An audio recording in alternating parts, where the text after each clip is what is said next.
الله فخر میکند مثال از بندگانی مثال فخر دارد الله تعالی.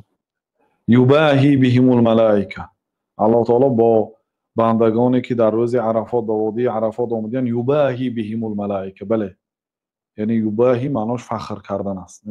ما اراد هؤلاء، این بندگان من به چه مقصد آمدن؟ وقتش فرشته ها گفته بودن که ای الله همین آدم نآفر، همین آدمی ها خودی جین های من پیشتر آفریدی، در روی زمین خونریزی کردن، فسادکاری کردن، اطاعتی تو رو نکردن، همین آدمش هم جین برین، همین نآفر.